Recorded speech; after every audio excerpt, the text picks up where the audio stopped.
And welcome to the CMA January meeting. Just really glad to see everybody here, and looks like we've got an amazing turnout, and we really appreciate that. And again, I'd like to express my gratitude from CMA to all of you who have continued to support and engage our organization amid these somewhat challenging times. So we really appreciate your attendance at our virtual meetings, which today is going to set a record, I think, as we all adapt to deliver and receive information to cultivate our personal and professional relationships. So, but although all our methods of interaction have evolved quite a bit, be assured CMA continues not only to exist, but to accomplish significant outcomes that enhance manufacturing in the region. So thanks too for completing our surveys. As you see those come out, we really appreciate the feedback, and we do review all of that information the board does to determine what's the best plan for the future. So I think that's the big items. And today with this big turnout, we're going to attempt to do introductions. If you're an old timer who has been around to come to one of our face-to-face breakfast meetings, you would know the luxury it is to be able to just pass the microphone around. And unfortunately, that one's a little more complicated. So what we're going to do is that I'll call out a name, and hopefully if you're on here, you can tell who you are and what you do or who you work with, to explain some of that a little bit about yourself. And we'll get to the end, and there's a good chance we will not caught everybody, and we'll let you know to just speak up so everybody gets to be heard. So I'm just going to go down the list here. I've got the list of the registrants, so it's bigger than the crowd that we've got in here. But basically, we've got, and mine are in alphabetical order, so it's just by company name. But Wendy Hendricks is on the list. If she's here to speak up, introduce yourself. And if we don't get a fairly prompt response, we'll move on and they can catch up with us later. And another one's Keith Lammers and Ann Hawkinson. Pretty quiet so far. Jesse Jennings. I thought we saw Jesse was in there at some place earlier. And Mark Mueller. Good morning, everybody. Mark Mueller from Airs and Airs. We're a design build general contractor. We work on industrial facilities. So if you have a remodel project or anything like that, or upgrading of a building, keep me in mind. All right. Lance. Sorry, this is Jesse in here. Oh, Jesse. We lost you. We'll back up. Go ahead. Go ahead, Jesse. You need to unmute if we're going to do it. Oh, sorry. Jesse with Avon Plastics.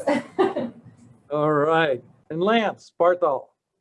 Good morning, Lance Bartle with Batteries Plus Bulbs, and I'm also a CMMA board member. All right. Steve Lean.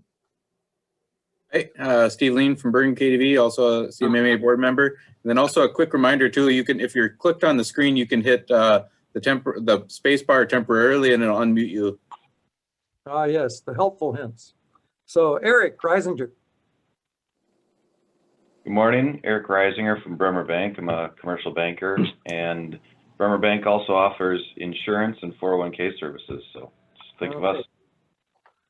Kimberlyn Magnuson. Good morning, Kimberly Magnuson, business banker from Bremer Bank. Mark Hedstrom. Hi, everybody. Mark Hegstrom from Business Owner Succession Strategies, or BOSS. We help business owners exit their business.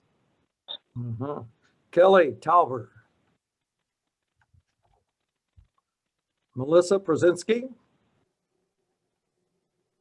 Here comes a good one. Dean Kiffmeyer. Thanks, Les. Good morning, everybody. I'm Dean Kiffmeyer with Central McGowan, and I am a CMMA board member. All right. Tim Zapoy. I'm trying. Good morning, all. Tim Zapoy with Central Minnesota Jobs and Training Services. I have the fortune of also being a CMMA board member. Thanks for coming, everybody. Yep. And then the next one is the real brains of this operation, Sandy Cashmark. Thanks, Les. Sandy Cashmark, Executive Director at Midwest Manufacturers Association, and we serve CMMA and also AMFA and Tri-State. And then you'll hear a little more about Della Ludwig's on the list here too, but she's here. Good morning, everyone. Della Ludwig with Deed. I'm a workforce strategy consultant covering Central Minnesota and newly appointed on the board. Thank you. Yeah, we'll tell you more about her then. We'll get to that. And Rob Stark, Eric Elf, Steve Curtis. Here's a good name, Richard Owen. Good morning, everyone. Nice to see these familiar faces this morning. I'm with fairchanceemployer.com. It's a website and a service that helps employers navigate the world of evaluating candidates with a criminal record. Troy Cameron. Dan Orloff. Sue Kramer. With Falls Fabricating. There we go, Dan. We got him. And Sue Kramer.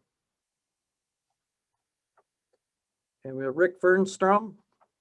Good morning, Rick Fernstrom out of St. Cloud, Minnesota with Fernstrom Consulting, LLC. All right. Mike Senescal.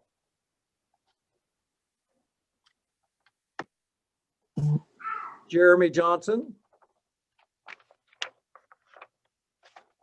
And I think I saw Sydney's picture up there somewhere. Sydney Beaufort. Beauforting. Yep, I'm here. Hi, good morning. Sydney with Gaslight Creative. We're full service marketing and advertising. Gaslight Creative, where ideas come to light. All right. Matt Hodgson. And Larry Hosh. Good morning, Larry Hosh with Greater St. Cloud Development Corporation. We serve economic development for Stearns, Benton, and Sherburne counties. All right. Adam Hansen. Sarah Hansen. Douglas Cook. Yeah, hi, I'm Doug Cook with Headwater Strategic Succession Consulting, and I'm an certified exit planning advisor. I help business owners prepare for the sale, transfer their companies. I'm also chair of the CMMA Marketing Committee. All right, great. Ross Oman. Mike Carlson.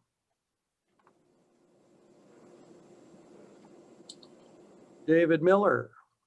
Good morning. I'm David Miller. I'm a commercial banker at Kensington Bank and the chair of your membership committee. All right. Dee Johnson.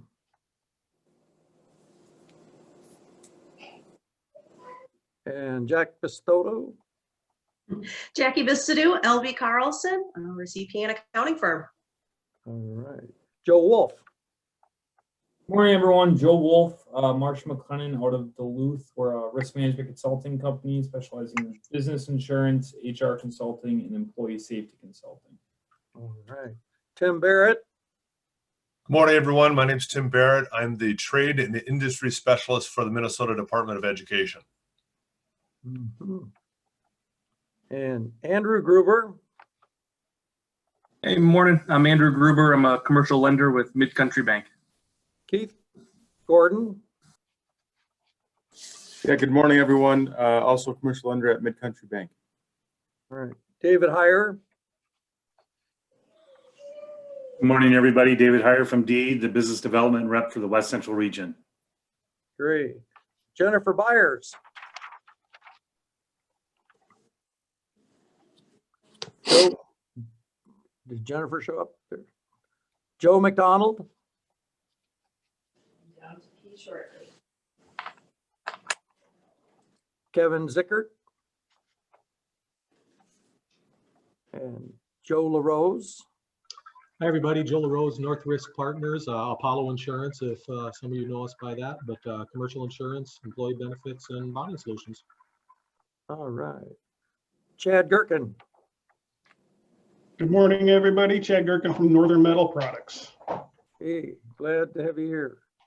Jason Melby.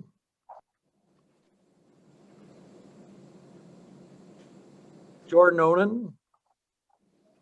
Hey everyone, Jordan with NovaFlex LED. We do linear LED lighting for companies across the country. All right, good to see you. Tara Grams. Good morning, I'm Tara Grams. I'm the controller at NovaFlex LED. And Stacy Morse. Randy Pelletier. And Bruce Hagberg. Morning, Bruce Hagberg with RightSoft. I'm also the chair of the CMMA program committee. So if any of you have ideas for future presentations like this, we'll probably still be doing virtual for a little bit, either presentations or virtual tours. We're all ears. Thank you. You bet. That's a big item. And Sue Bogachnik.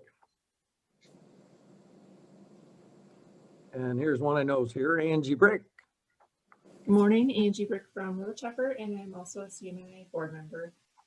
All right. Matt Gaffey. Hi, good morning. I'm Matt Gaffey with St. Cloud Industrial Products. We are the parent company of North Central Bus and Equipment, Monumental Sales, and Parts Midwest. Nick Swine. Nick Schweim at Spectrum Commercial Services. So it's a non-bank working capital line of credit lender. All right. Carlo Schwinn. Lori Rodenwall. Lauren Altschuler. Jessica Wells. This is Lauren Altschuler. Sorry, okay, no problem. My unmute wasn't working. No. I'm on the marketing committee with Doug Cook. I'm also with Transworld Business Advisors. We help businesses, we help buyers buy businesses and help business owners list their business confidentially for sale. Great. So Jessica Wells. Miss that, and Kurt Gainsford. Kimmeline White. Good morning. I own Whitestone Personal Professional Services, which is committed to individuals in job transition, including outplacement and offboarding for companies. All right, and William Molitor. And I know this lady's here, Sandy Voigt. Good morning. I'm Sandy Voigt. I'm the director of the Women's Business Alliance Entrepreneur Fund, and I cover 7 counties in central Minnesota with our programs focusing on women entrepreneurs as they try and start to grow their business, but also services open to everyone. All right. So is there anyone we missed? It's easy to do with this system we got now. So if so, just speak up, just jump right in. Don't be bashful. And otherwise, oh, we got one we missed somewhere. That's me. This is Jackie Larson with Card Connect Merchant Services, and we provide credit card processing solutions for businesses in central Minnesota and beyond. Great. Anyone else? And I'm Wendy, new member. Oh, Wendy, that's right. You were at the first, it's alphabetical. Oh. Hendricks. So, I was a couple minutes late logging on. Yeah. New member, just joined. I know Les very well. And I'm with Agency North Real Estate in Sartell, and I focus on commercial real estate sales, leasing, investment properties, business brokerage. All right. I think have we got everybody? Like I said, this works really well. Actually, We have face-to-face meetings and just pass that mic around. This is Rebecca Perotti. I'm sorry if I missed you call my name earlier. I'm a colleague of Tim's, a business service coordinator with Central Minnesota Jobs and Training Services, and I cover East Central region, the counties in Region 70, Chisago, Isani, Pine, Kanabec, and Mille Lacs. So, guest today, and I appreciate you having me. Thanks. Oh, everybody's welcome. Glad you're here. So, good morning, Jason Iverson with Falcon National Bank, CMMA board member. That's interesting. You weren't on the registration list. All right, gang. Well, thanks everybody. And for January, this turns out to be a little bit of our annual business meeting. So we've got a few more announcements than normally we would have. And what's going to happen here is I think Amy will put some things that I talk about up on the screen. that you'll see them sort of flash by. And the first one is we now put out so what we call our annual report. And so the one for 2020 has just been finished. You'll see this here. She's going to put that in the chat room so you can get it there. But you will also receive this if you're a member or on our mailing list. I think you'll get that in your email. And so it explains a lot about who we are and what all we've done and what's been going on for CMMA. And I think, so I think we got that one taken care of. There's a lot of information in there, all the good things we've been doing, and feel free to look through there and realize that you as a group have been accomplishing really great things. And the other item I mentioned earlier is we actually have a new board member to introduce. So that's Della Ludwig, and she announced, sort of introduced herself a little earlier. There's Della, and she's with Minnesota Deed. And so we really look forward to her being part of our board group and make even bigger and better progress for CMMA. And we got some milestones, anniversaries. Excuse me.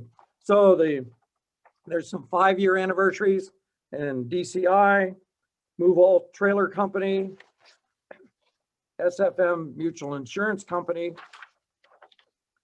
And then we also like to welcome the new members, and you've heard a little bit about that already, but Agency North Real Estate, Card Connect, Midwest Performance Group, and Nova Corporation. So there's been a lot going on, and we're really pleased that we've done well. It's interesting, if we look at our annual report, back to when we're looking at that, is we've actually grown our membership during this distressful year, and at the same time financially ended up in pretty good shape. And actually then I think our input from the golf outing, the profits that went into our foundation was a little over $12,000. So that went well too. So, but and thanks to everybody that's made all that happen. Some other items, we actually, CMMA has a new website, and you can go on and look at that, and you can get there with CMMAworks.org. And so this is a major overhaul that's happened as to what's going on there. And also pay attention, there'll be the marketing seminars we've been doing are still going on. And you can see these upcoming, see how this site works so slick. And I can tell you, I've been going to those and they've been very good. I've really enjoyed them. And I think every one I've gotten some other new ideas of things to help Ingle Metallurgical with their market. So I think that goes really well. And we also, what's live now, we've talked about a long time, is the Youth Apprenticeship Toolkit is up here. You can get that on the site. And basically, this is an information piece that explains to schools, education groups, and to manufacturers how they can be involved in youth apprenticeship. Because if you're not aware, the youth apprenticeship program would allow 16-year-olds in high school to work in industry and see your businesses and be involved and let them look at some of the careers that are available to them, especially in manufacturing. So there's just a wealth of knowledge in there. And if all that doesn't work for you, at the end somewhere, there's references. You can give us all a call and we'll personally help you make it work. And the other big item is what's known as the K12 Navigator. This item is the newest thing that just became live. I've been telling everybody about it.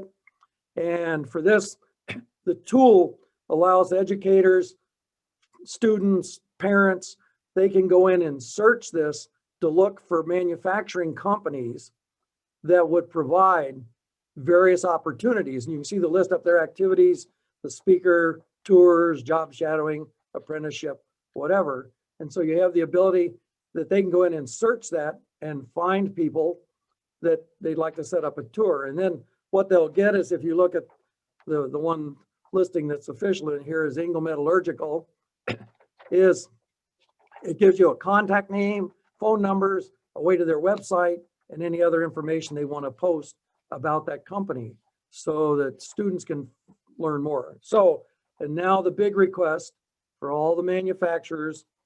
It would be great if you would go onto the website, and at the bottom is where it says register. You click the register button, and then you can go in and fill in about your company.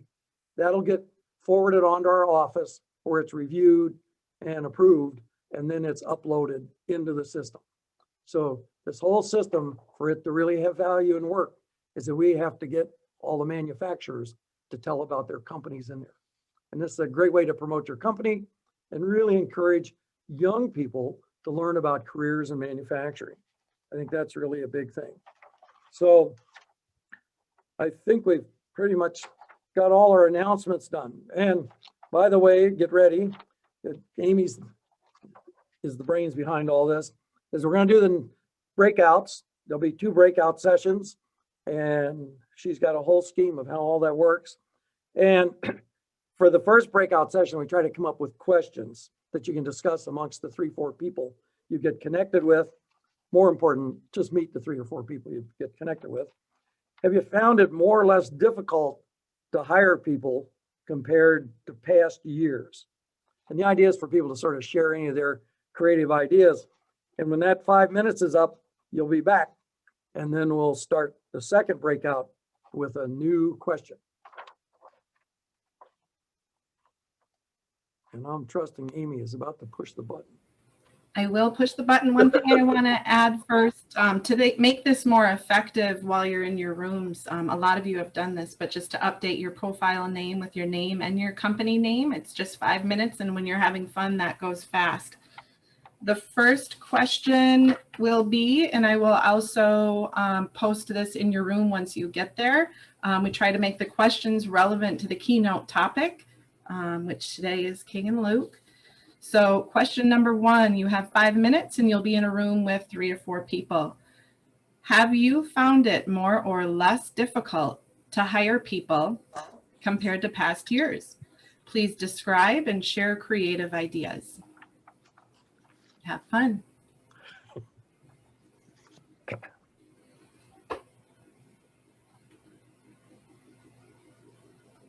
Hello, I'm just gonna make sure my slides are working so that I can be ready to rock when it's time to rock. Oh, I love that beach. Gosh, Joe, that looks good. That's just a tease right there. That's cold. That's really cold. All right. Okay, that's here. All right.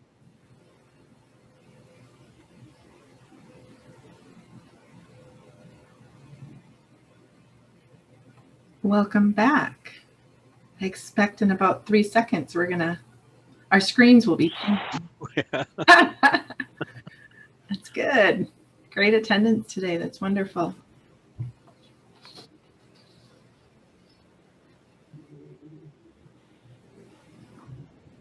Two for 2. Awesome. Welcome back. We survived.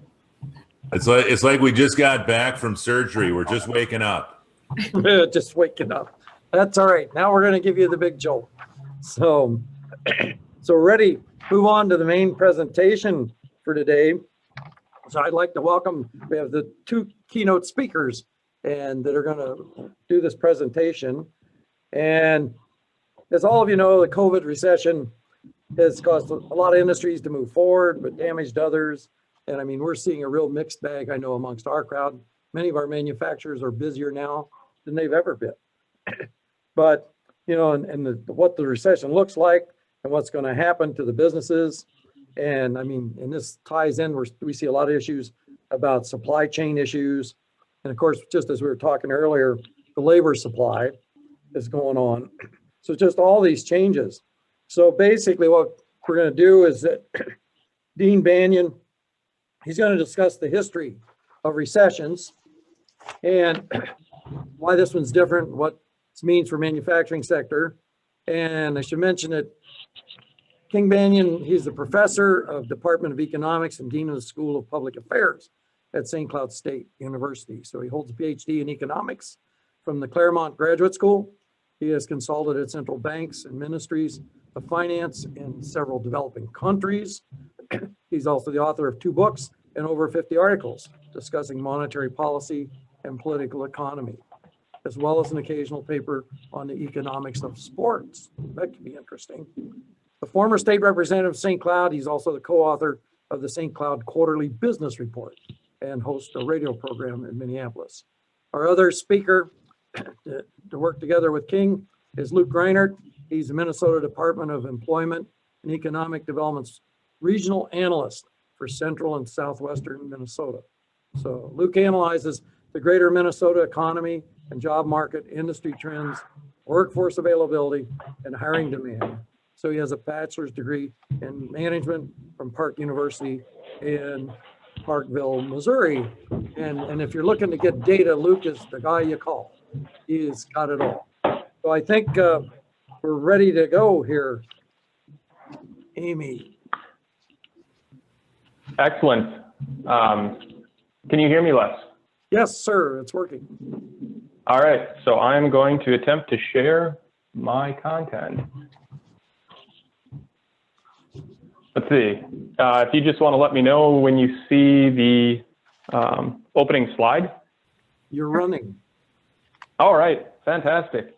Yeah, my bio is kind of pathetic compared to King. It's always a pleasure to get to present with him, but I should really just change it to a simple farm boy that's good at math, because that's really all I am. So like Les said, I'm the regional analyst for the Labor Market Information Office at DEED, and I work out of, I used to work out of the tech college right in St. Cloud, and now working from home, and I cover Central and Southwest, so about 27 counties. And I'm going to give you a brief overview on the economic situation for our state and our region, and kind of dive just a little bit deeper into some of the impacts for all of you. And I'm try to keep my time short enough to maybe even share a little video at the end that you might be able to use to help with students or any projects with students, because they are kind of the future of our labor.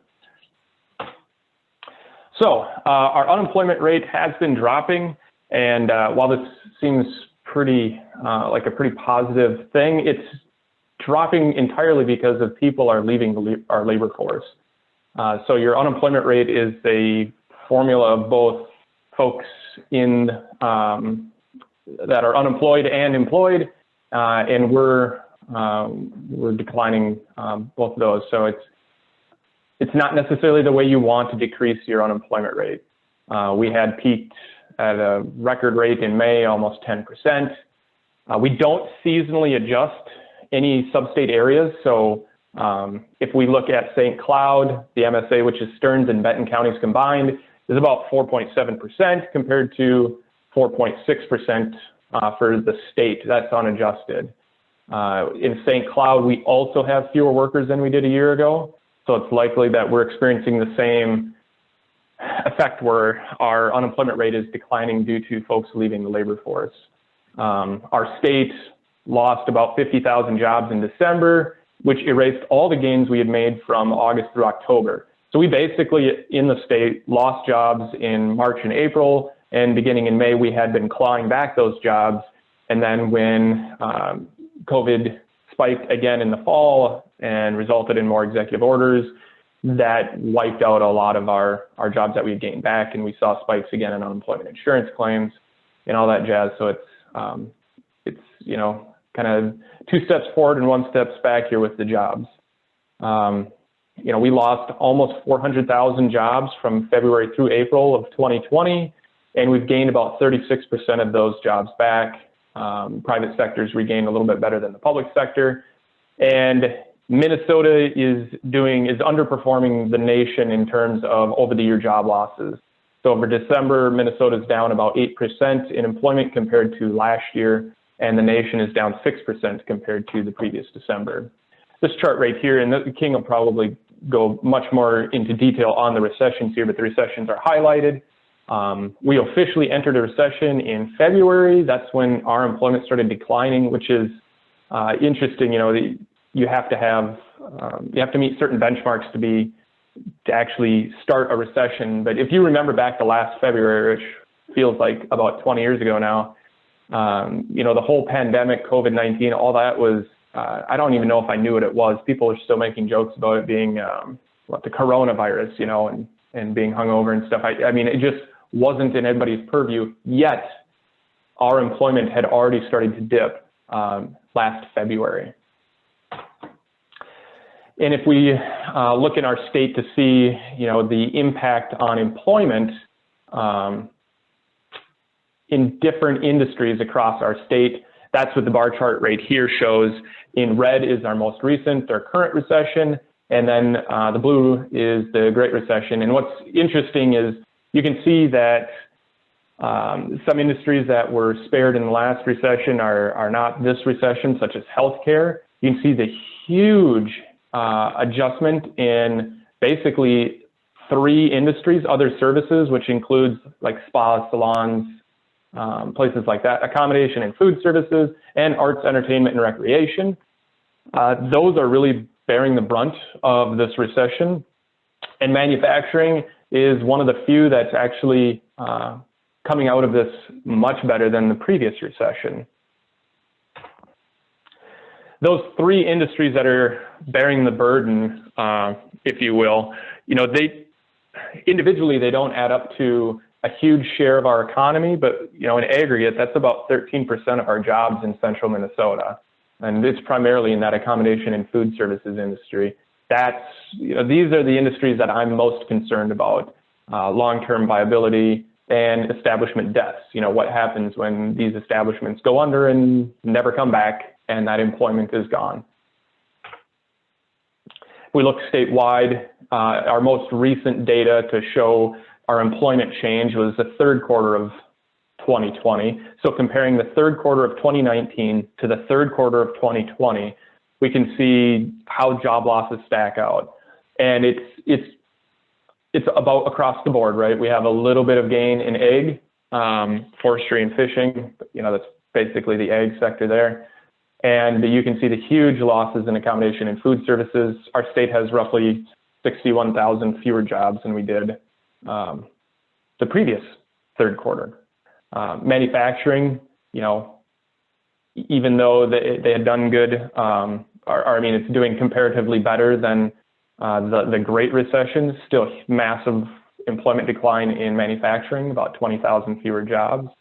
And if we zoom in a little bit to our region, this is region 7W now, same type of information, but looking specifically at Stearns, Benton, Sherburne, and Wright County, we can see manufacturing with the most job losses, about 2,600 fewer jobs from the 3rd quarter of 19 to 2020. And it's pretty obvious what the culprit is if we dive into manufacturing. It's that electrical equipment, appliance, and component manufacturing. And because I can't name names, you can all probably guess why that is. But aside from that, it'd be the fabricated metal products manufacturing, almost 450 fewer jobs. Printing, down about 300, textile.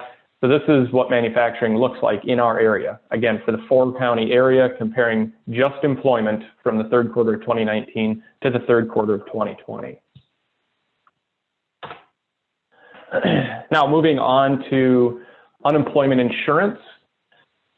So we've developed some new data sets to really help us understand more quickly what's going on in our economy.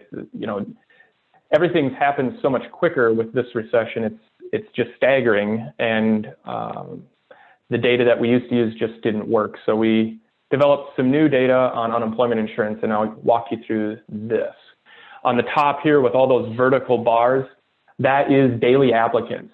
And daily applicants, our application, initial claims, these could be deemed eligible or they're maybe denied, right? So this is looking at any application that came in. On a typical day in March, we handle roughly 300 to 400 claims a day. And that's what that green line across there just shows you, what we would typically be doing for UI claims. And last March, we did over 30,000 claims one day. But for a few months, well over 10,000 claims a day. So really stressing the capacity of our systems. A lot of folks are redeployed just because we were never designed or capable of dealing with unemployment insurance claims at that level. Substantial. You can see then the lull throughout the summer and then the spike again in the fall as those executive orders came rolling through and a lot of folks were shut down again. Right now, we're looking at roughly 2,000 applicants per day. If you look at Stearns County, and this is statewide, but over a third of all of our workers have applied for UI. Not necessarily have received it, not necessarily still receiving it or anything like that. But if you've applied, I mean, it's likely that there's some sort of disruption in your job, which is staggering to think of that many people filing. Now we're going to move on to that map of Minnesota. That is our continued claims.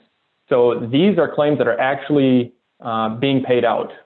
They are exact. So these are folks that are receiving unemployment insurance, and they could be receiving it for a complete layoff or a reduction in hours, right? Because you can be eligible for a variety of different situations. So it's not necessarily a complete layoff, but you are eligible for unemployment insurance.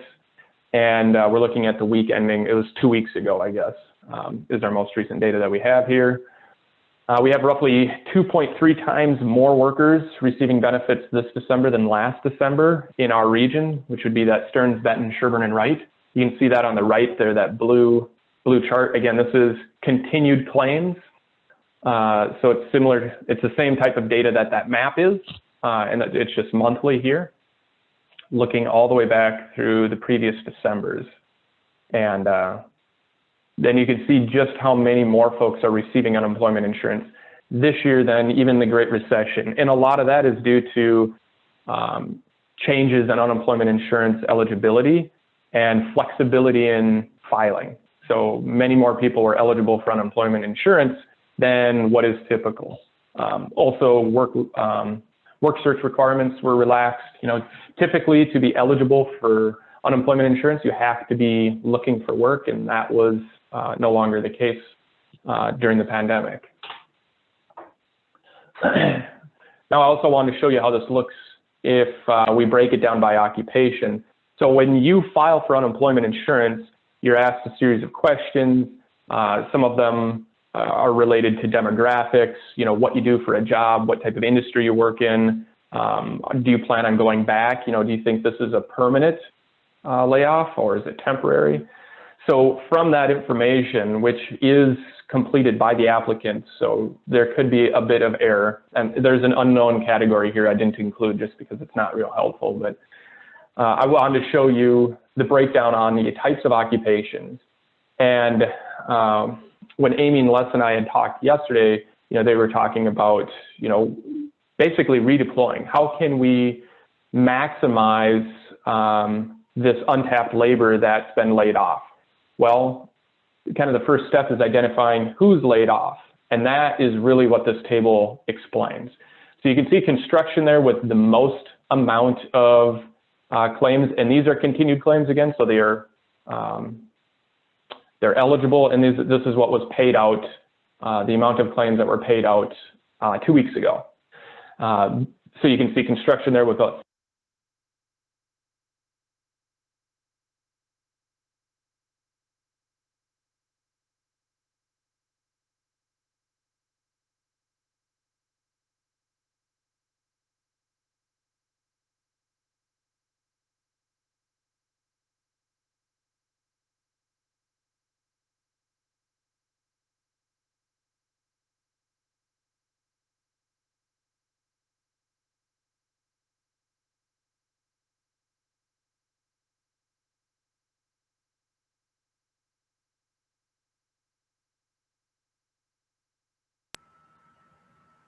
Have we lost sound for Luke? I think so. Yeah, I lost sound. It appears that way. We'll see what happens. Luke, if you can hear us, you were talking about construction, and that's when you went dead. Right.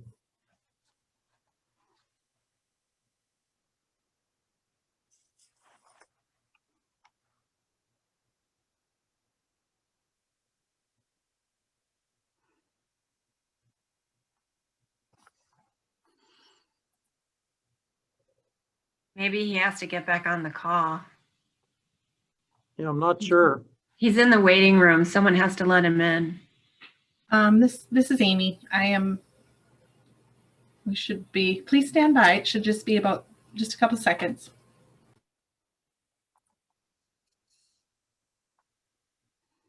There we go.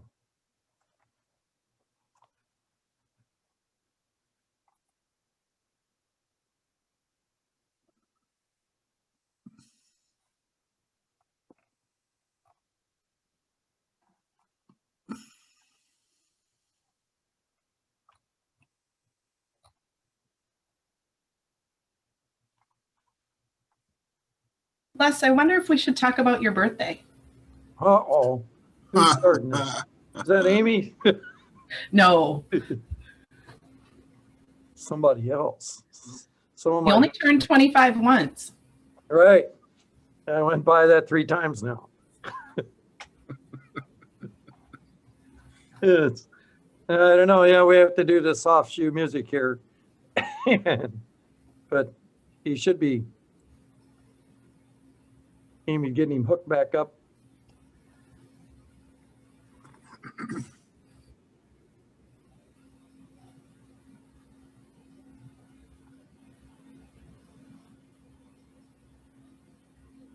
Because I know he had some problems yesterday, and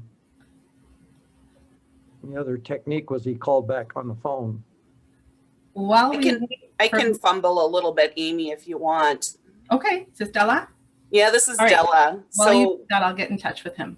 yeah, if you do that, and then I'll kind of see if people have questions and stuff on this. So as you were saying with the construction, you know, obviously it's winter, so there's a lot more unemployment claims in the construction field. So that's why you're seeing that right now. Usually we see that drop, you know, by early March or April. Can anybody hear me? Oh, here he is. Good job. He's back. Holy smokes. Hey, God, we must be on the cusp of self-driving cars if my phone can't even keep a conversation going, huh? Yikes. All right, I'm sorry about that. For some reason. Oh yeah, I don't know why, but my phone just hung up on that. All right, so I'm gonna put this back in presenter mode. Can you see the slide again? Those slides have been fine. Okay, perfect. All right, so I'll buzz through the rest of this. My apologies. But production there I highlighted. So those, you know, that's basically entirely in manufacturing there. And we still have a good amount of increase in production worker layoffs than compared to last year. Or I shouldn't say layoffs, but unemployment insurance claims that are being paid out. So at the bottom there, you can see that food prep and serving, you know, we typically in a December or in January, anytime, we have almost no unemployment insurance claims being paid out in food prep and serving. I think last year at this time we had like a dozen. This year we have, you know, just an insane amount. You know, especially for an occupation that's always hiring, you know, to have 900 folks that are unemployed in that. Just mind-boggling, not something that I'd really even ever thought about. So I'm going to move on to kind of the profile of folks that are at high risk of long-term unemployment. And I'll just kind of explain this chart here and I'll walk through a couple different demographics. But there's a few different ways that we're looking at, you know, what subpopulations are most at risk. So one of the ways you can look at it is the share of claimants. So on the top here, you can see about 74.5% of all unemployment insurance claims that are being paid out to white workers, compared to 10.5% to black workers. Now, if you compare that to their share of the labor force, you know, black workers are significantly overrepresented in unemployment insurance claims. They make up roughly half that rate in the labor force. So overrepresented there, so that's kind of a risk factor. The length of time that someone is receiving unemployment insurance, so the longer you receive unemployment insurance, the less likely it is for you to go back to work because it's more difficult to re-enter the labor force. The longer somebody is on the bench, the harder it is. And we know that particularly from the last recession where there was extension of benefits for years, those extensions went on for. So you can see also black workers there with much higher or much longer bouts of unemployment. The green bar there is the share that are still filing after October 3rd. So the decrease that we saw in the summer, that helped get a lot of people back to work, but some of these groups still continue to persist in being unemployed. And also in the blue there, the share that indicated that they're permanently separated.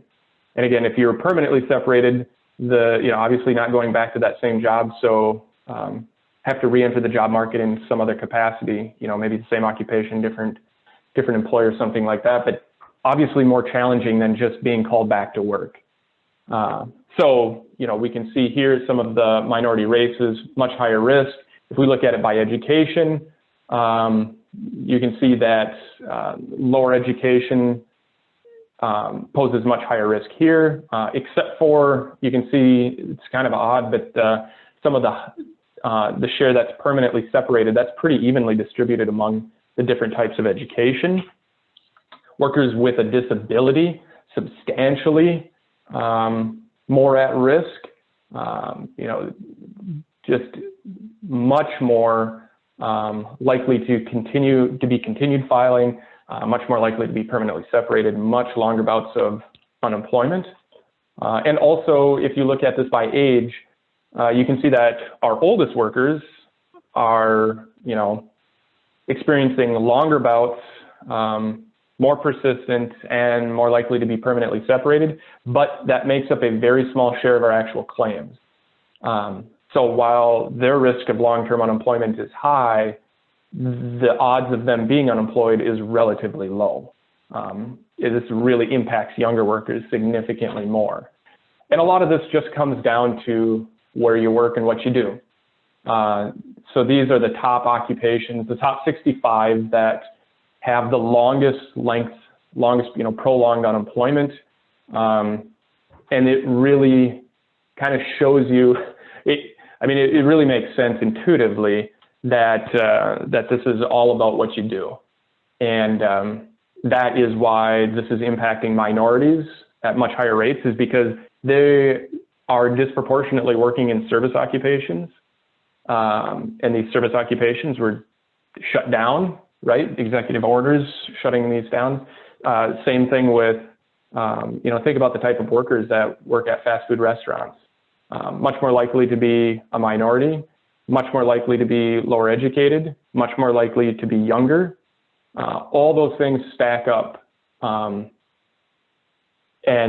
it's really just the result of accommodation and food services. That's really the big one. It's about 14% of all our claimants. You combine that with retail trade, it's just a significant share. So this is just the food prep and serving related occupations. And unfortunately, those jobs also don't pay very well. That's typically some of the lower paying jobs in our economy. And that means that this is really impacting folks that came into the pandemic earning low wages, meaning they probably didn't have the emergency fund that maybe everybody on this call has. They're also much more likely to be working part-time or seasonal, which decreases your annual take-in. You're starting out at a low hourly wage and you're working fewer hours. That's just a lower annual wage altogether. So it's really kind of the working poor that are bearing the brunt of the recession. It's a little bit different than the Great Recession, where that was strung out among a lot of different industries. This one's really focused in those three: that other services, accommodation and food, and arts, entertainment, and recreation, like our big casinos and stuff. We do still have openings, though. That's kind of like the silver lining, I guess. There are a lot of employers that are trying to hire. Incidentally, a lot of the openings we have are for the same type of people that are being laid off, which is promising for those folks that are, kind of pushing that long-term unemployed. Hopefully they can go back. I guess one of the issues is, will they? The folks that we're having leave the labor force are primarily women, working age women, and our oldest workers.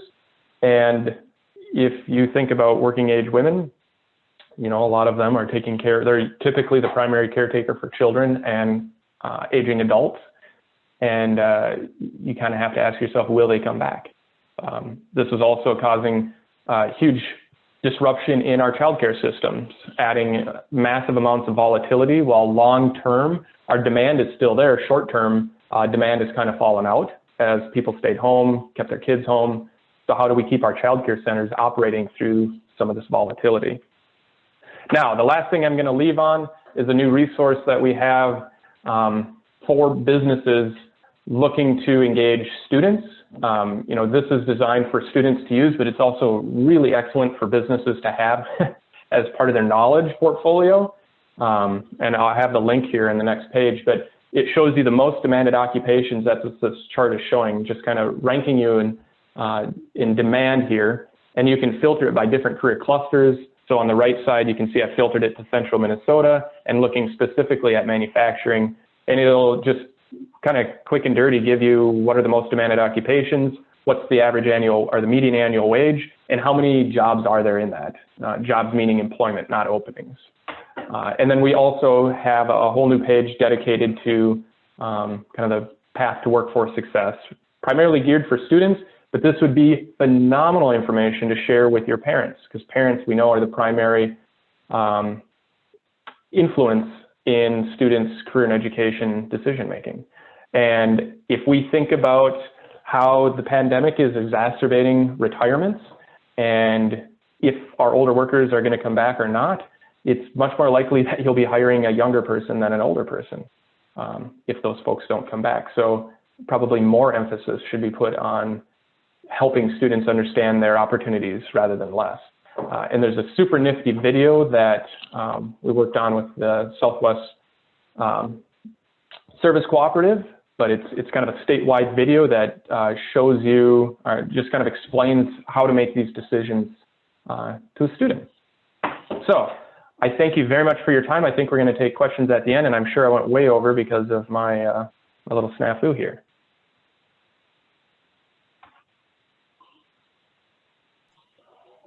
Okay, and I should add, while King's getting ready to go, if you have any questions, start feeding them into the chat room. That's the one way we can do it. All right. Good morning, everybody. And I like working with Luke in part because there's a lot of questions he answers that I think I was going to answer, and I've learned how to take slides out of my presentation because it's like, well, Luke's going to handle that. I don't need to deal with that. So I'm very happy to have this opportunity, and as always, I really appreciate the chance to work with Luke, work with you, and to talk about this. So here's a picture of a worker at a local factory, and our question here is to talk about not just the worker piece, but also to talk about the other parts that go into the production of goods and services. And so we talked a little bit about supply chain issues. I think it was in Les's introduction, and I want to talk some about that. And I also want to talk some about the allocation of capital, which is something that's really different. If you want to talk about the things that are different in this recession, there's also something that's the same.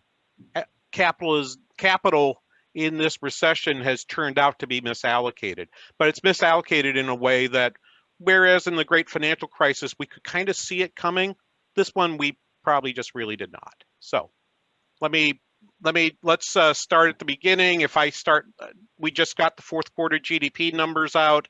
I don't have that built into this. They just came this morning, GDP up 4%, and investment was still, again, quite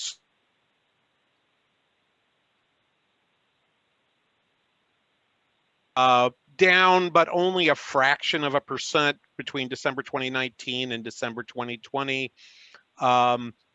If I look at unfilled orders, people are having trouble filling their orders. And I look at prices, and the prices are beginning to go up, but they're going up at the rate that GDP number that came out this morning included an inflation estimate of about 1.5%. So they're all pretty much right in line. The one big part here is that if, particularly in the durable goods sector, those manufacturers in Q3 made a number that's higher than any number I can find going back before the great financial crisis. Non-durables are still below the pre-pandemic level, but they did rebound in Q3. So those look pretty good.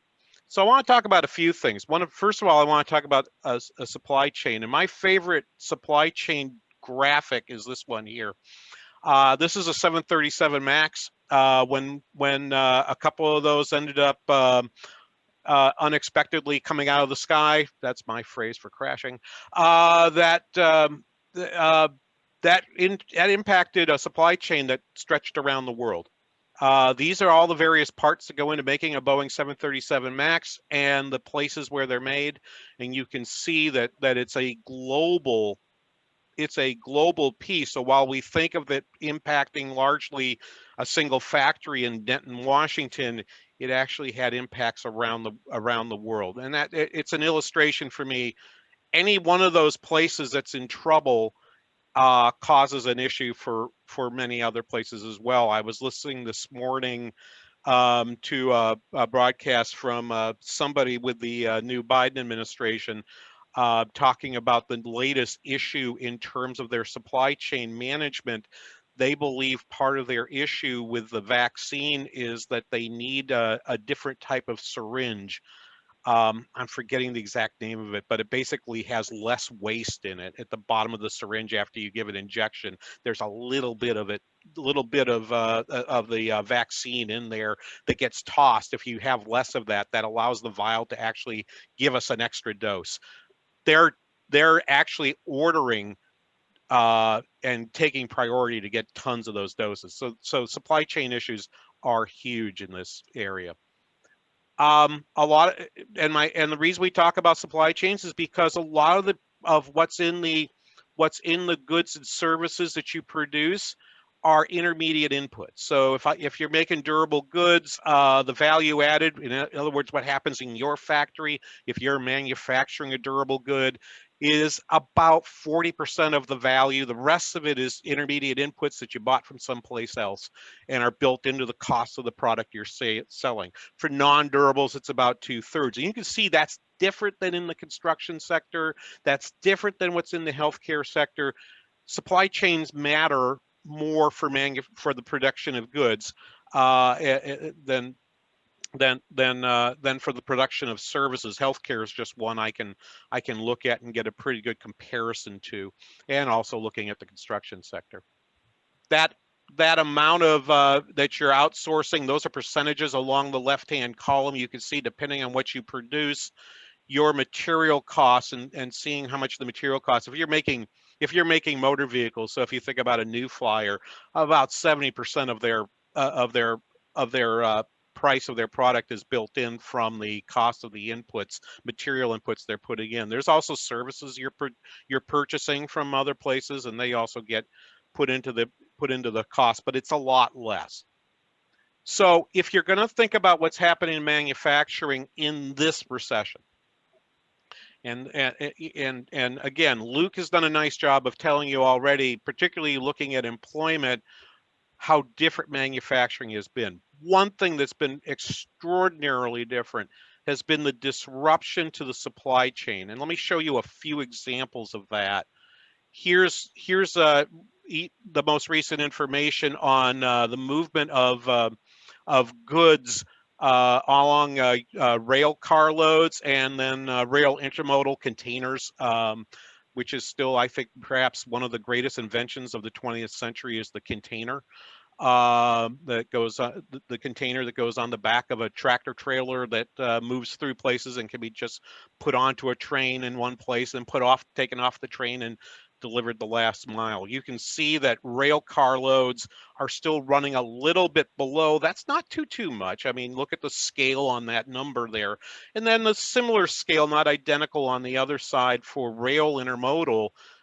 When I see rail intermodal moving at a much higher rate than rail car loads, what that tells me usually is that you're seeing more containers, and that containers usually are things that are moving along ships. That's why you have containers, because it's easier to get them off and on ships in docks. Here's an example of that. This is a picture of the ports in Long Beach and Los Angeles.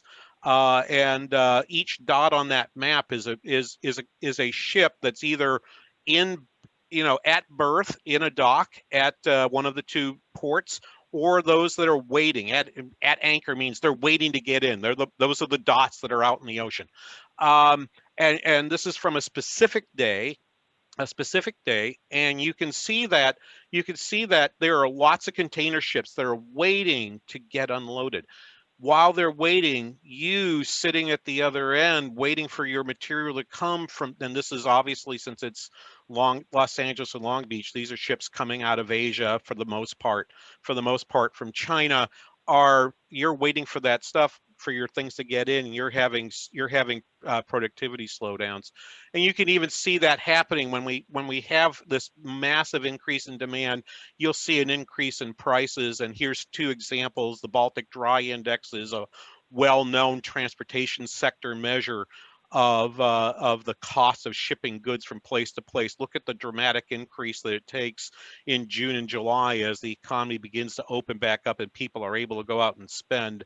It just more than doubles in that short period. And you can see particularly there's an index for Shanghai. Okay, that's basically the cost of shipping a ton from Shanghai to the west coast of the United States. It's a conglomerate of 5 different ports.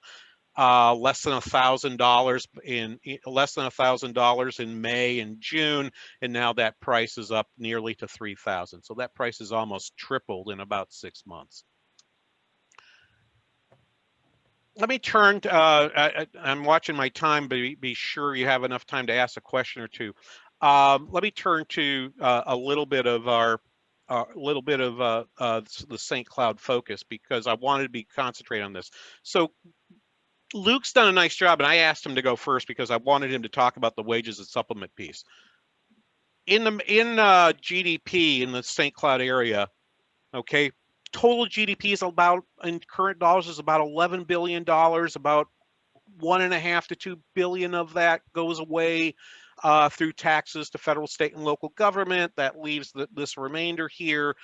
We get transfer payments from the rest of the country.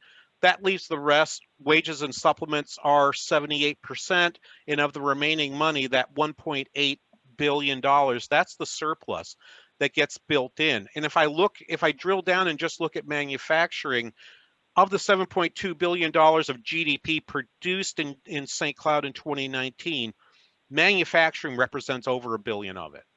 You're a big part of the GDP of the St. Cloud economy. Even though we've got a huge hospital and I work in an education sector that hires a lot of people, actually manufacturing is a huge producer in our community. So, and of that, you can see 800, about 4/5 of it, actually about 78% of that money gets paid out in wages and salaries and supplements, the benefits that you asked the question about before in our breakout session. And the remainder is about $226 million in 2019.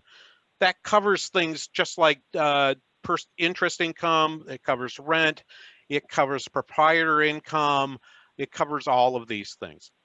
And my question that I want to pose to this audience is basically, what's happened to the capital that's been invested in your businesses and in businesses around this area?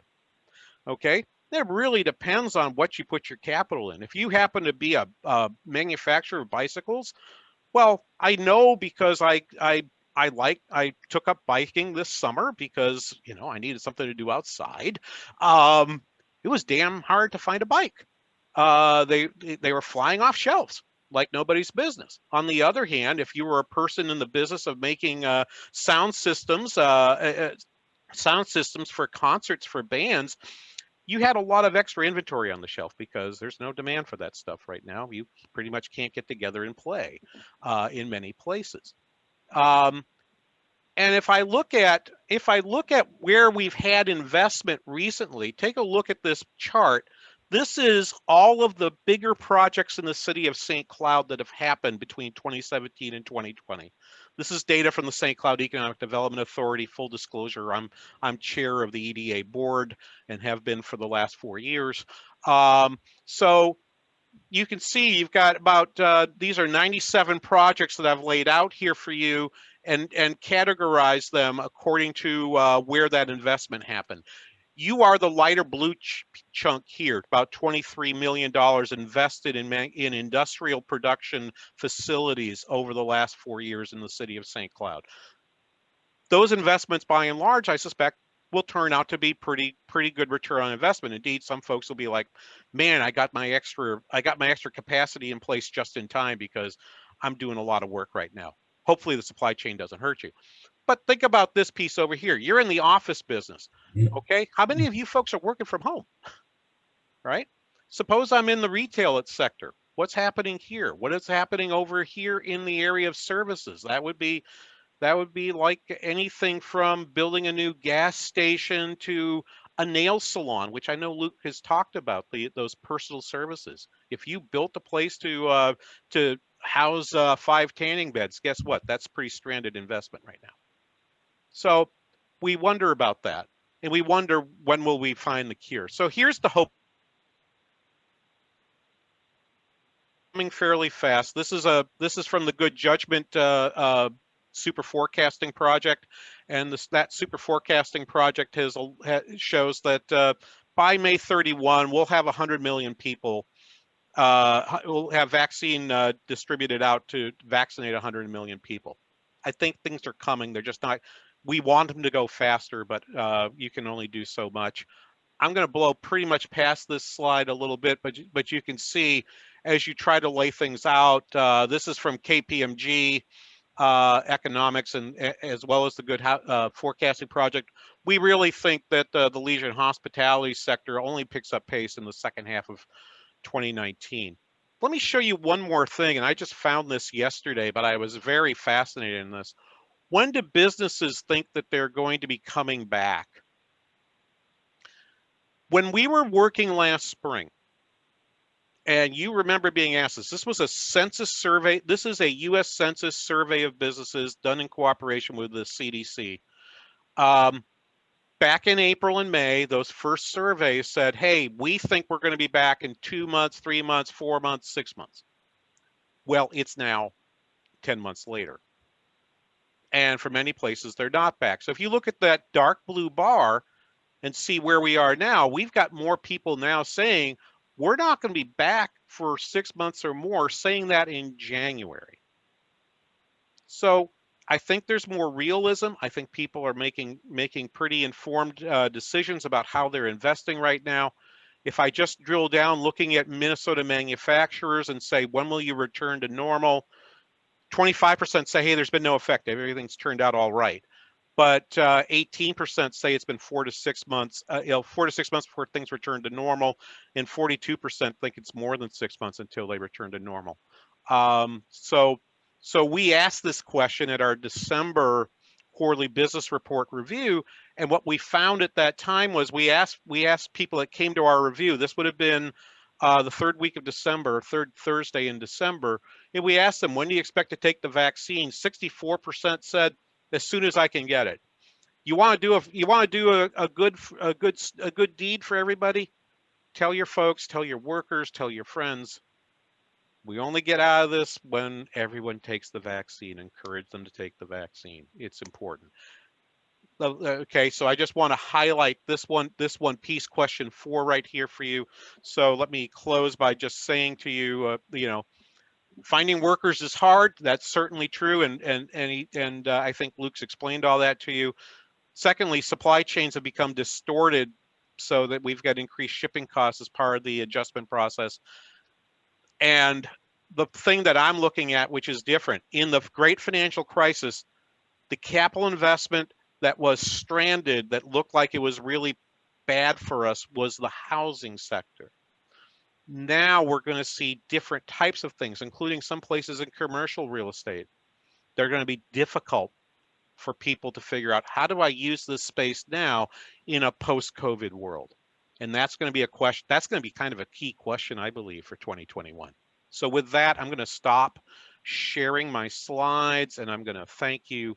Thank you for participating with us today. and we'll take, I guess I'll turn it back to Amy and to Les. All right. Well, thank you, King and Luke and Amy. I think she's watching over questions. One way is to send them in through chat, but if you'd like, you can just signal and we can take them live too, right, Amy? Yep, I do have one question here in chat for Luke. Luke, employers are still having trouble finding candidates. The question often asked is, are people satisfied with their unemployment benefits and therefore not applying for them for employment? Sure. So I think that question is getting at how much does the unemployment insurance benefits disincentivize the choice to work? Is that what I'm hearing? Yes, that's the question. Thanks, Dick. Sure. So I'll tell you that the research that has come out, and it's very preliminary because a lot of the data it takes a while to get. It goes directly against every bit of feedback I've gotten from employers. So the research, and it's based on like income to try to figure out if people are taking jobs at the same rate as they did if they didn't have these generous unemployment benefits. That research says it's not having an impact. People are still choosing to work. Now, when I talk to employers, I hear a totally different story. And that's likely, because it's just one side, right? And I don't get to connect with job seekers right now, so I don't get to hear their side of it. So anecdotally, certainly. I, like King, we work in economics, we know incentives matter, so I don't know how it couldn't have some sort of negative impact for people choosing to work. The other side of it, and I heard this a few weeks ago, which I thought it was fascinating and maybe even more telling than having an employer tell me they can't hire people, is I had some folks that work in finance tell me that, and anybody that's from the bank here, I'd love to hear their insight here, but the forgivable loans are a struggle for a lot of these companies, because in order to have these PPP loans forgiven, you have to have maintain that employment. Well, how do you maintain that employment if you can't call people back?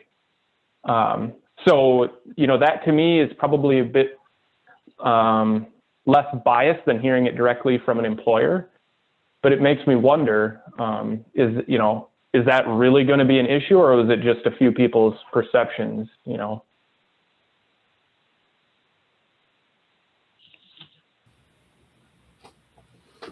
Okay. To Luke's point, are there any bankers that want to answer that question? Anybody want to go on the spot? All right. I guess I could add, there are exceptions to that rule. There's ways for employers, if they've invited employees back to their payroll and that employee declines for whatever reason, that can be a special, it's a special form that they have to fill out and certify that that employee chose not to come back, and that number can be excluded from the forgiveness calculation. Is that a pretty common thing to have to do, or is that rare? I haven't seen it very much. Okay. So that might actually be the best answer to the original question then. If these forgivable loans are any indication of whether or not people are coming back to the job, then it seems like it's pretty isolated where people are choosing to remain on unemployment insurance. Luke, I think the bigger issue is when we had those big balloon bonus payments, the $600, where the majority of people receiving unemployment insurance when that was going on were making more on unemployment than they were at their job. Even pretty well compensated people. I was just going to add a little quick fact. There was just a report I read in a newsletter yesterday. Only about 400,000 of these new PPP loans have been taken out across the country for about $35 billion of volume. That's like that's like an order of magnitude less than what happened on the first round. So this is second take. You can only take it if you had the loan the previous time, and I think that number is pretty small for a number of reasons.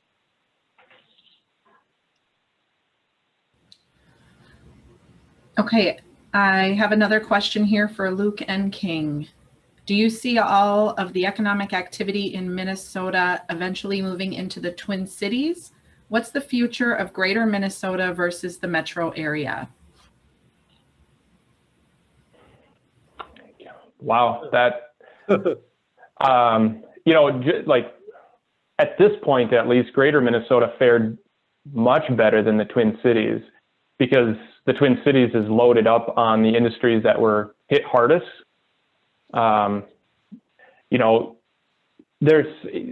I wouldn't have a real good answer to that. I would, you know, and a lot depends on broadband. You know, I took it out of my slide deck, but I had a map just even of Stearns County and the spotty coverage that we have for broadband.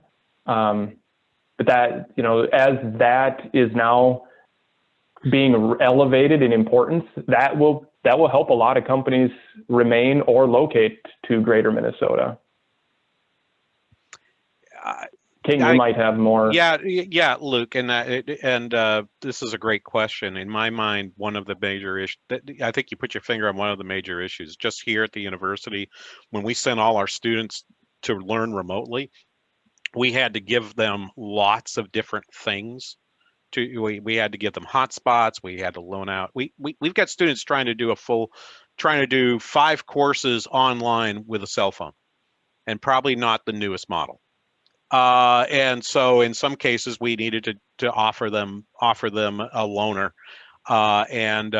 you know, we outstripped the supply we had, even though we had money from the CARES Act that allowed us to actually stock up on additional equipment if you could find it, because like all the other supply chain issues, finding new laptops was terribly difficult. Finding new hotspots was terribly difficult last summer. I think you've got that same issue here. I think the other issue, and I'm not trying to pass this back to Luke, but I think there's a major issue in terms of what happens in the state, in terms of with what happens with labor. Okay, people vote with their feet. How many people are continuing to go down into the Twin Cities to work in that space? We're making it somewhat easier for them to do that. Indeed, I was fascinated in a meeting not too long ago talking about the capacity of North Star Rail, that St. Cloud and the Twin Cities have 2 different attitudes toward North Star Rail. Each of it thinks it's bringing passengers to its place from the other place, right? St. Cloud looks at it as rather than I mean, the Twin Cities thinks, well, we'll build North Star Rail so we can get more workers out of the Twin Cities to the Twin Cities from St. Cloud, and St. Cloud's looking at it like, no. We want it going. We want the trains coming in the other direction. We need the workers. And it's an example because, you know, a train might help us, but a train is not going to help Marshall. It's probably not going to help Moorhead. It's probably not going to, you know, so how we deal in central Minnesota with the labor supply issue is going to be really critical. And I think transportation is a significant part of that story. Absolutely. And even on that note, I mean, the long-term viability of working remotely is going to change our commuting patterns. I mean, if it remains, and I mean, Minnesota's in a bit of a precarious situation too, where we had massive unrest in our biggest metropolitan area. And, you know, how much of a bad taste has that left workers and companies in that area, and what type of impact will that have, if any, to remain downtown, to want to work downtown, to live downtown, all that, you know.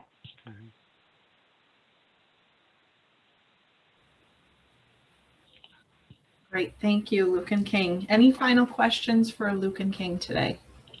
I guess I've got one for King. When I saw your information about supply chain, that appears quite worrisome. Is there a future that will correct itself?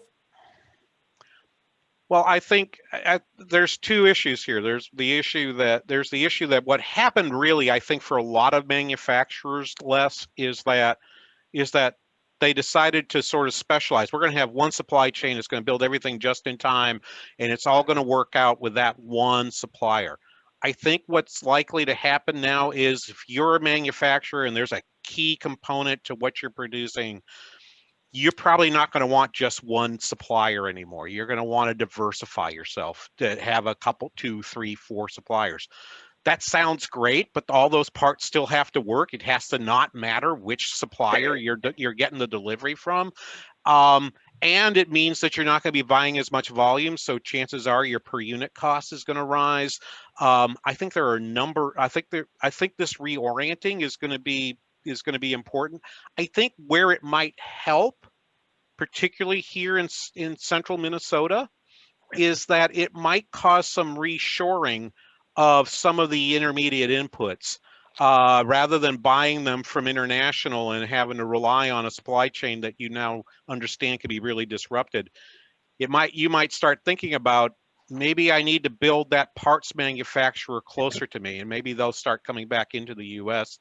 And you may see businesses you may see entrepreneurs thinking to themselves, how do I get into the intermediate input business? How do I become that supplier of an input to a bigger manufacturer who's in my region? Because, I'll have that relationship, and you lose a lot of that uncertainty. So I mean, to me, there's an opportunity in there for, and I think that opportunity, given the skill sets in Minnesota, and particularly in our region, I think that's an opportunity that could have some real value. Great. All right, Amy.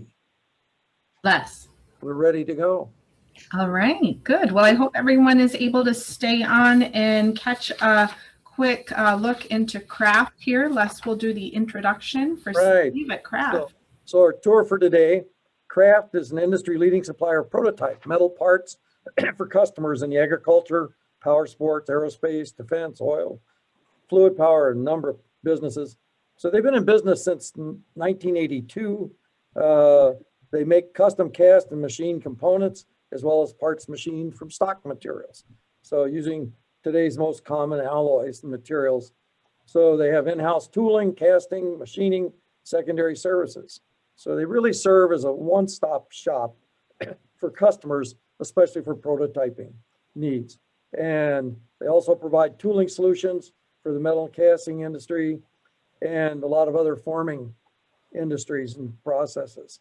So, and the fellow that's going to work with the video tour is Steve Shade, and he's the general manager of Craft.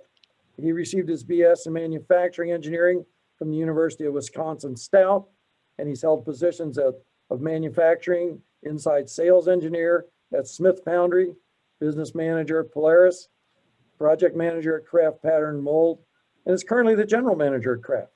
So he's over a 20-year career in metals manufacturing and an extensive experience in the areas of sales, and estimating, engineering, quality, scheduling, and plant management. So with that, I will turn it over to Craft gang, Steve Shade from Craft, to tell us a little bit about what they do, and feel free to send questions to the chat room. Great, thanks Les, appreciate it. Hello everybody, and thanks for joining today. My name is Steve Shade. I'm the general manager of Craft Pattern and Mold.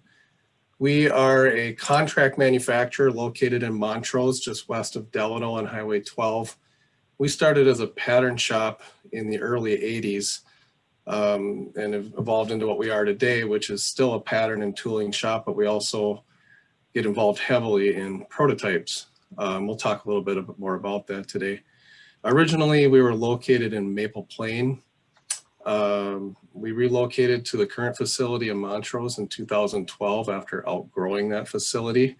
We're located in the old stock lumber building as you come into Montrose on the east side.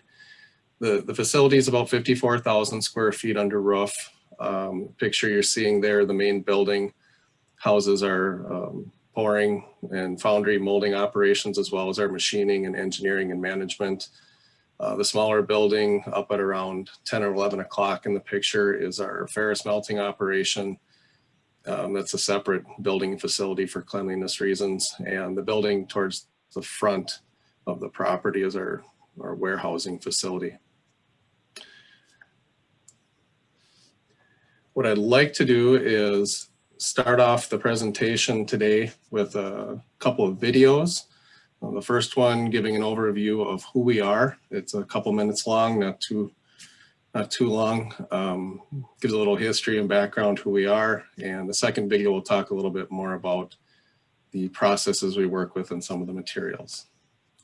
So bear with me. Let me know if there's any issues. I believe this should play and not have a delay or a lag, but let me know. The aftermarket world of Kolpin is defined by innovation and speed to market. Craft Pattern helps us achieve that speed to market. One of the main advantages that Craft Pattern and Mold has over their competition is the ability to produce and manufacture products all under one roof.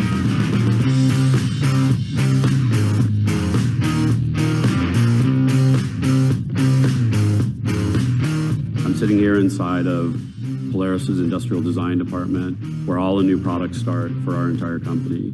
A great many of those pieces or parts are in fact large parts that have been done at Craft Pattern when we've been in the early parts of the product development phase. A lot of the products we work on are very unique.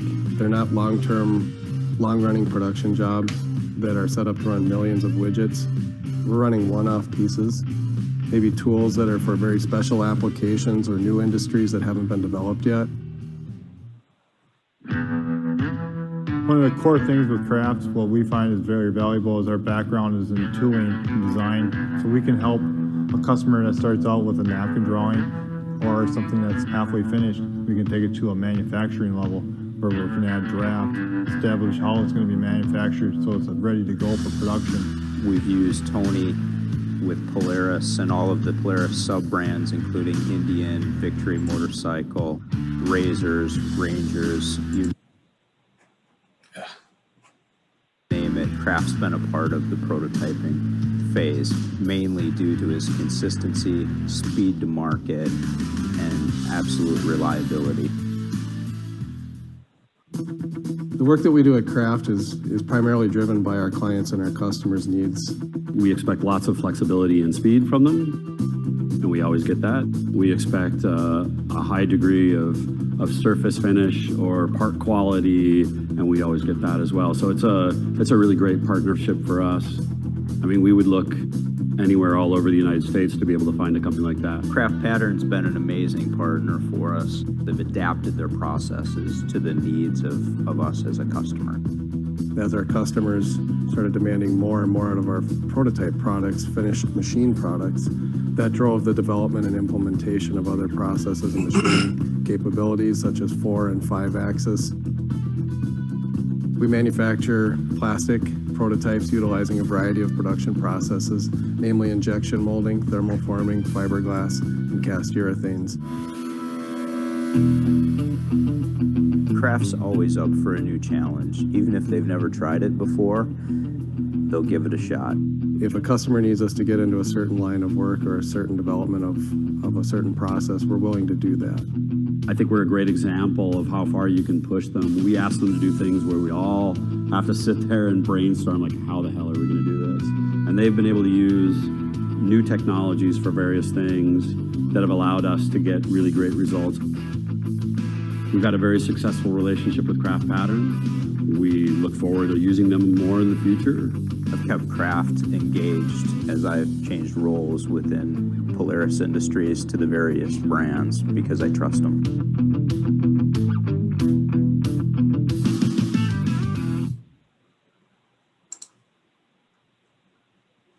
Okay, and then the second video, as I mentioned, is going to speak a little bit to some of the materials and processes we work with. This one's quite a bit more brief.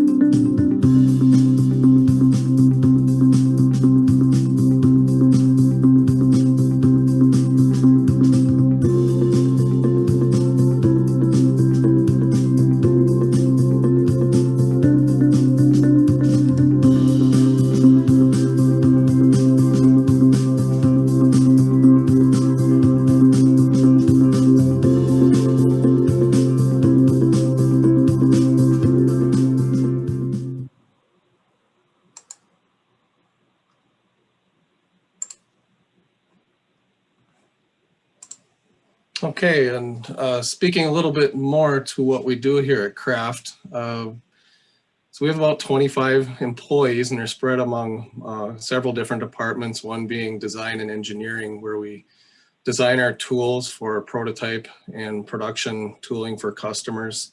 We also do some reverse engineering. We have laser scanning capabilities, and we're very heavily invested in CAD and CAM software. We have multiple seats of Creo, SolidWorks, PowerShape, Space Claim, which are all solid modeling packages, and utilize Autodesk PowerMill and also SurfCam for our CNC CAM requirements, for programming requirements. As I think I mentioned, we're a contract manufacturer. We don't design any of our own products, and most of the design that we do is for internal purposes. So it's again, of tooling, of maybe casting, some modifications that we need to make for manufacturing purposes, and to be able to get that part out to the customer. We do work with customers on developing their parts. We have a lot of experience with castings and tooling, anything to deal with molding and forming, fiberglass, thermoforming. So we can offer our customers a lot of assistance in being able to make their parts manufacturable. So when we're done with our part of the service, they can take that design to production and be successful in launching into their production activities. We cast and pour different materials in-house. We have a ferrous melting operation as well as non-ferrous. We'll talk a little bit about that a little more here on the next slide. We have a 3D sand printer, which has been a real game changer in our industry.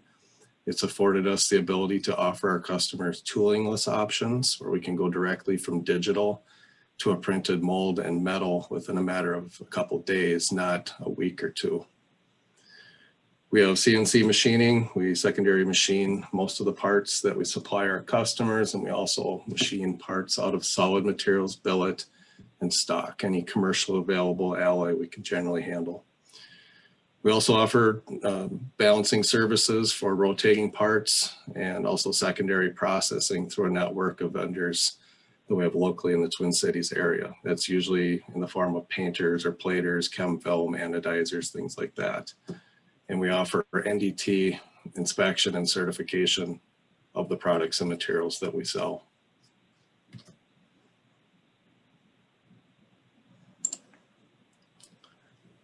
Speaking a little bit more to the metal castings, on the ferrous side of things, we can offer gray, ductile, and Austemper ductile iron, which is one of the most commercially used alloys out there for its ease and relative low cost of production. We get involved with NiResist and ductile NiResist materials as well for their elevated wear properties, carbon and stainless steels.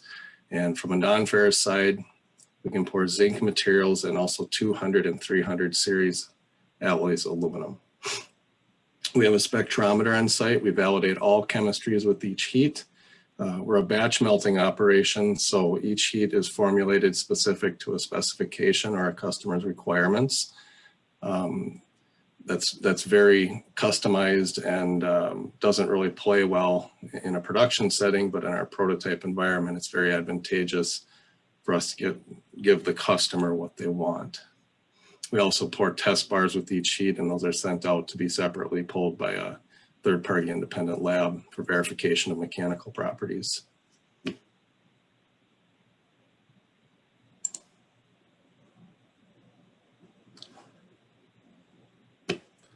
Speaking a little bit more to the 3D printing, so additive manufacturing came into the foundry industry relatively recently, probably about 8-10 years ago. It doesn't sound recent, but 3D printing's been around since the 90s. Craft actually owned one of the first SLAs that were out on the market in the United States back in the 90s, and has since exited that business because it has become fairly mainstream, and it's not a business model we want to be in as a service center. But with 3D sand printing, we can use that technology to improve upon the services we can offer our customers. And that's namely being able to turn parts faster without having to produce tooling.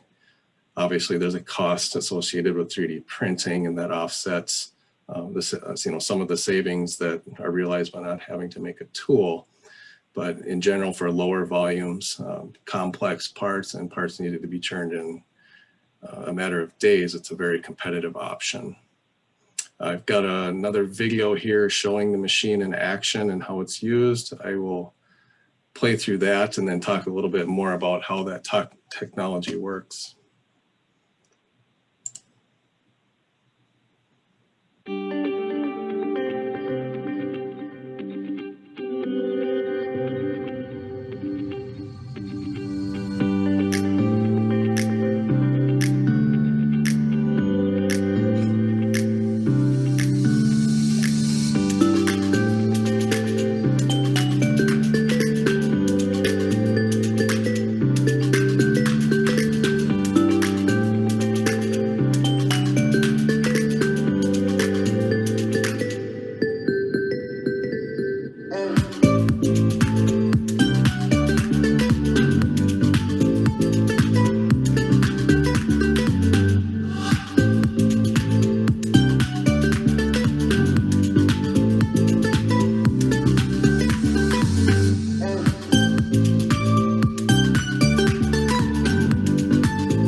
So I think that video gives a good high-level overview of how the machine works. It's an additive manufacturing technology.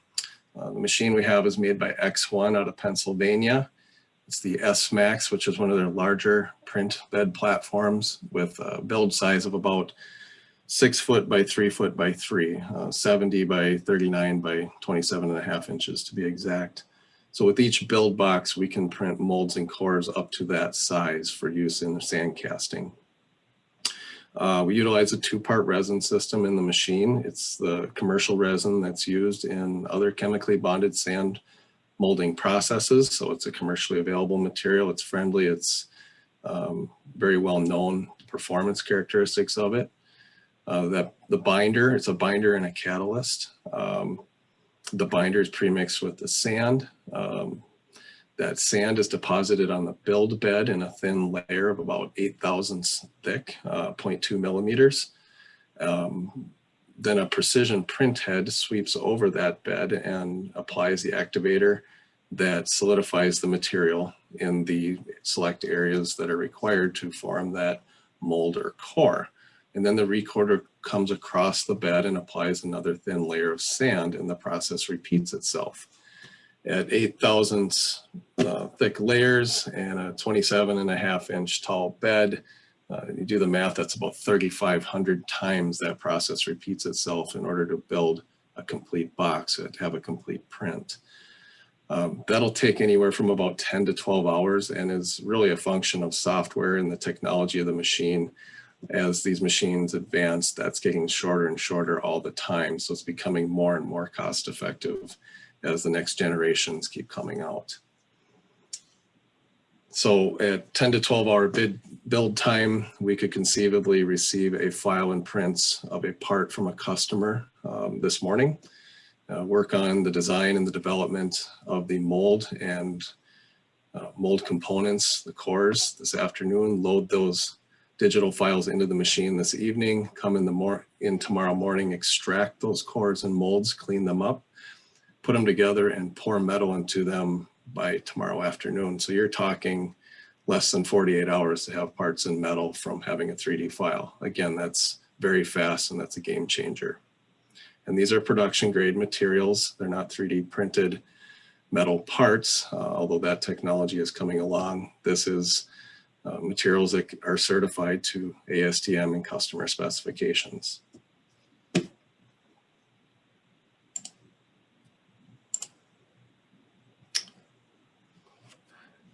With respect to machining, I mentioned most of the parts that we touch are CNC machined and provided to our customers in the complete condition. There are some customers, machine shops that do purchase castings from us, prototypes. for use in their development for their customer or maybe their own products. We're mainly a milling shop. We have 3 and 4 and 5 axis mills, and we do have some turning capability. Our mills are divided into the pattern mills, which support our tooling side of things. They're generally a little lighter duty, meant for plastics and aluminum materials, and they're mostly 3-axis machines. Our machining mills, however, are a little bit more robust. They're heavier duty. Some of them are 50 taper mills, more horsepower. They're verticals and horizontals, and most all of them are 4-axis capable. And we do have 3 5-axis machining centers. The latest one, a Haas UMC 1000, which expands our envelope of part size we can handle with 5-axis. Again, mostly the secondary machining is the secondary machining of castings, but we do some hog outs from stock and billet materials as well, including plastics, aluminums, irons, steels, any commercially available material that's out there. Essentially, we can machine a part out of a raw block of material. Our quality department, we house a large bridge CMM, and we also have 2 ferro arms, which are the articulating inspection arms. Romer's another brand that's out there. We have ferro. One of the arms has a laser scanner attached to it, which allows us to conduct profile inspections of parts against 3D files for verification and conformance to print tolerance. It also allows us to conduct some scans for purposes of reverse engineering of parts. So a very useful tool. We supply ISIRs, first articles, PPAPs, any customized inspection requirements that our customers demand. NDT inspection, including radiographic, mag particle, dye pen. And really it depends on the scope of what our customer requires. It's really up to them and what their needs are. And with that, I'd like to close and say that last comment really is and speaks to what we are. We're a customer-driven organization. It's who we are, it's what we do, and it drives the investments that we've made in our people, the technology, our facility, and the equipment, which all goes to support our mission of making sure our customers can achieve their goals in their product development efforts. So with that, that concludes my presentation. Are there any questions? As a reminder to the audience with us, you can submit your questions in chat, and I do have one here for you, Steve. What is your lead time? Great question. We get that all the time, specifically with the prototype stuff. It really depends is the answer. I know that's kind of a gray thing, but it depends on the scope of what's being asked.